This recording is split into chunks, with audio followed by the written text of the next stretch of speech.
मंगलधराय शुभांगाय मंगलाय महोदसे सिंहशैल निवासाय श्री नृसिंहाय मंगళం. శ్రీ శ్రీ శ్రీ వరాహలక్ష్మీ నృసింహస్వామి వారి సన్నిధానంలో ప్రాతివర్షిక ఉత్సవాలలో ఒకటైనటువంటి పవిత్రోత్సవం, తిరు పవిత్రోత్సవాలు ఈనాటి నుంచి జరుగుతుంది. భాద్రపద శుద్ధ దశమి నుంచి చతుర్దశి వరకు త్రయాత్మిక దీక్షతో ఏకకుండాత్మకంగా చతుస్థానార్చనంతో ఈ ఉత్సవాలు జరుగుతాయి. నేనాటి రోజున విశ్వక్షేణారాధనం, పుణ్యాహవచనం,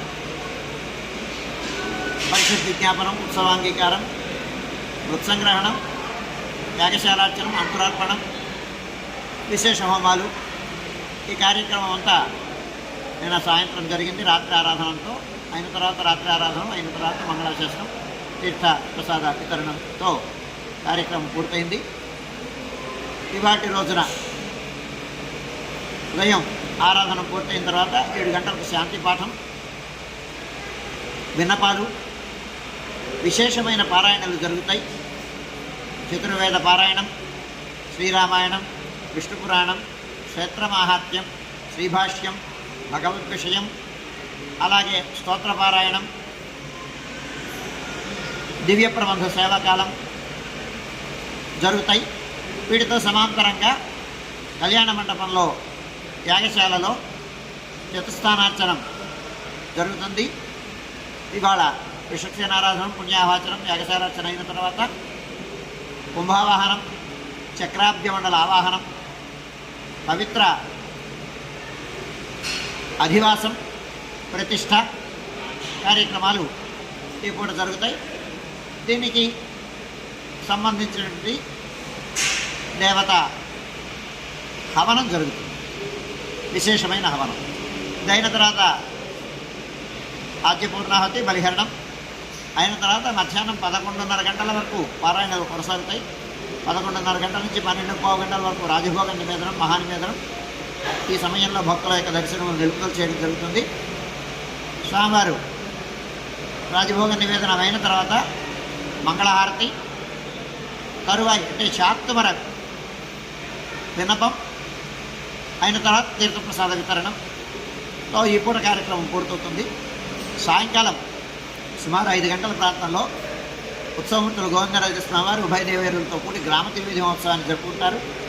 గ్రామ తిరువీధి అయిన తర్వాత అధ్యాపకులకి శ్రీశిరారి సమర్పణం, ఏర్పా సేవాకాలం అయిన తర్వాత ఆరాధనమైన తర్వాత కళ్యాణ మండపంలో యాగశాలార్చనం, కుంభావాహనం, ఆరాధనం అయిన తర్వాత తిరువామిడి సేవాకాలం ఆరంభమవుతుంది. 7 గంటలకు యథావిధిగా భక్తుల దర్శనం నిలుపుదల చేసి రాత్రి ఆరాధన జరుగుతుంది. రాత్రి ఆరాధన ధూపాంతం అయిన తర్వాత యాగశాలలో విశేషమైన హోమాలు జరుగుతాయి. అయిన తర్వాత బలిహరణం అయిన తర్వాత మంగళాశాసనం, శాతమరగోష్ఠి, తీర్థ వినియోగం, అనంతరం కవాట బంధనంతో ఈనాటి కార్యక్రమం సుసంపన్నమవుతుంది. రేపటి ఉదయాన్న యథావిధిగా 4 గంటల నుంచి అంటే 4వ తారీఖు గురువారం ఉదయం 4 గంటల నుంచి సుప్రభాతం అయిన తర్వాత యథావిధిగా హోమం, ఆరాధనం, ప్రాతరారాధనం పూర్తయిన తర్వాత మంగళాశాసనం, శాతమరగోష్ఠి అయిన తర్వాత కళ్యాణ మండపంలో కూడా శాతమరగోష్ఠి అయిన తర్వాత 7 గంటలకు శాంతి పాఠం, పారాయణలు ఆరంభం జరుగుతుంది. చతుర్వేద పారాయణం, అలాగే శ్రీరామాయణం, విష్ణు పురాణం, క్షేత్రమహాత్మ్యం, శ్రీభాష్యం, భగవద్విషయం, దివ్య ప్రబంధం మొదలైన పారాయణాలని ఆరంభమవుతాయి. అదైన తర్వాత చక్రవర్మాళ యాగశాలలోకి వచ్చేసిన తర్వాత యాగశాలార్చనం అయిన తర్వాత విశేష హోమములు అయిన తర్వాత బలిహరణం. ఈ పారాయణలన్నీ 11:30 గంటల వరకు కొనసాగుతాయి. 11:30 గంటలకు రాజభోగ నివేదనం, మహానివేదనం. ఈ సమయంలో భక్తుల యొక్క దర్శనం నిలుపుదల చేసి నివేదనం జరిపించి కళ్యాణ మండపంలో కూడా నివేదనం అయిన తర్వాత మంగళహారతి, శాతమరగోష్ఠి, శాంతి పాఠం అయిన తర్వాత తీర్థప్రసాద వినియోగం.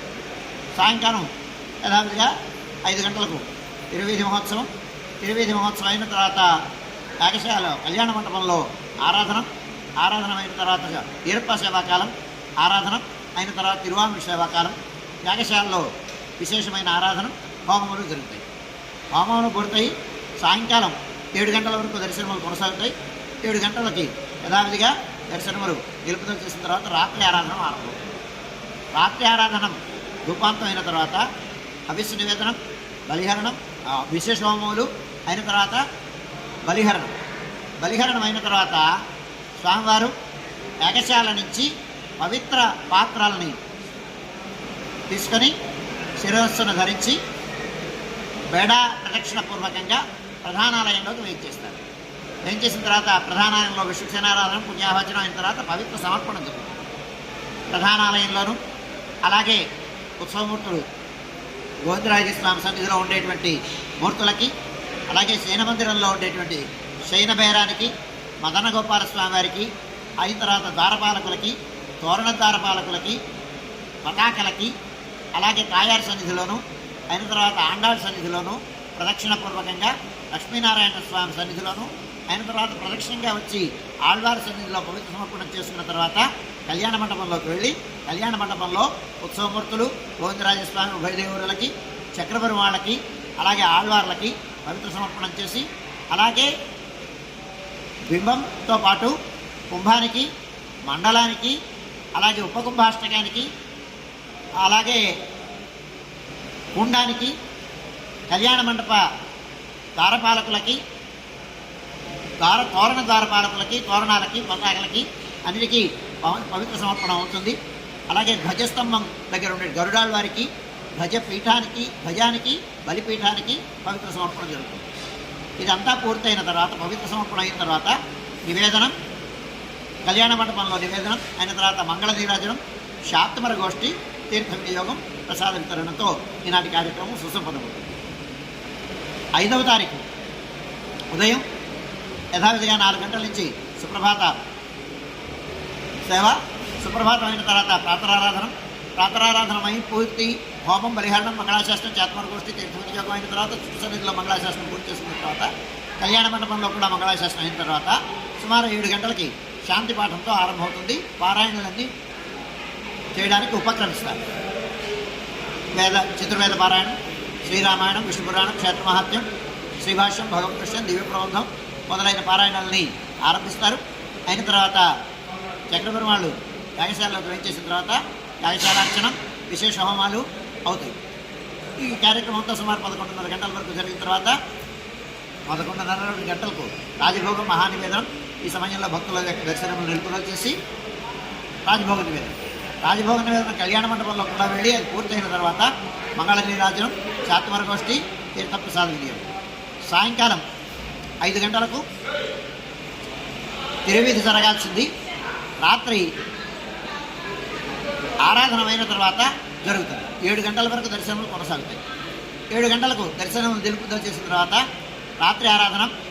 సాయంకాలం 5 గంటల నుంచి 7 గంటల వరకు కళ్యాణ మండపంలో దివ్య ప్రబంధ సేవాకాలం జరుగుతుంది. అయిన తర్వాత యాగశాలార్చనం, విశేషమైనటువంటి ఆరాధనం అయిన తర్వాత హోమములు ఆరంభమవుతాయి. రాత్రి ఆరాధనతో సమాంతరంగా ఇవి జరుగుతాయి. రాత్రి ఆరాధన ధూపాంతం అయిన తర్వాత బలిహరణం, విశేష హోమములు, బలిహరణం అయిన తర్వాత నివేదనం అయిన తర్వాత పూర్ణాహుతి జరుగుతుంది. పూర్ణాహుతి సుమారు 8:30-9 గంటల ప్రాంతంలో పూర్ణాహుతి అవుతుంది. పూర్ణాహుతి అయిన తర్వాత దేవత ఉద్వాసనం అయిన తర్వాత అప్పుడు నివేదనం, పవిత్ర చాత్మర గోష్ఠి, తీర్థ వినియోగం, ప్రసాద వితరణం, పవిత్ర విసర్జనం జరుగుతుంది. పవిత్ర విసర్జనం అయిన తర్వాత స్వామివారికి రథబలి అయిన తర్వాత స్వామివారు గ్రామ ప్రదక్షిణ పూర్వకంగా తిరువిధిని స్వీకరించి ఆ బేడా వచ్చి ఆస్థాన మండపంలో కుంభారతి, ఆళ్వారికి శ్రీశ్రీరాజ సమర్పణం అయిన తర్వాత బేడా ప్రదక్షిణ పూర్వకంగా ఏకాంత సేవా పురస్సరంగా ప్రధానాలయంలోకి వేయించేస్తారు. అయిన తర్వాత ఏకాంత సేవ కవాట మందిరంతో ఈనాటి కార్యక్రమం సుసంపన్నమవుతుంది. 6వ తారీఖు ఉదయం యథావిధిగా 4 గంటలకు సుప్రభాతం అయిన తర్వాత ప్రాతరారాధనంలో భాగంగా ఏకాంత స్నపన తిరుమంజనం జరుగుతుంది. ఏకాంత స్నపన తిరుమంజనం అయిన తర్వాత నివేదనం, హోమం, బలిహరణం, మంగళాశాస్త్రం, చాత్మర గోష్ఠి, తీర్థ వినియోగం, చుట్టు సన్నిధిలో మంగళాశాస్త్రం పూర్తయిన తర్వాత సుమారు 7 గంటల నుంచి సర్వదర్శనం ఆరంభం. ఈనాడు రాజభోగం కూడా ఉదయమే పూర్తవుతుంది. ఇవాళ కూడా అయిపోయిన తర్వాత సాయంకాలం యథావిధిగా 7 గంటలకు రాత్రి ఆరాధనం అయిన తర్వాత పవళింపు ఏకాంత సేవ కవాట మదనంతో ఈనాటి కార్యక్రమం సుసంపన్నమవుతుంది. దీనితో పవిత్రోత్సవ కార్యక్రమాలు సుసంపన్నమవుతాయి.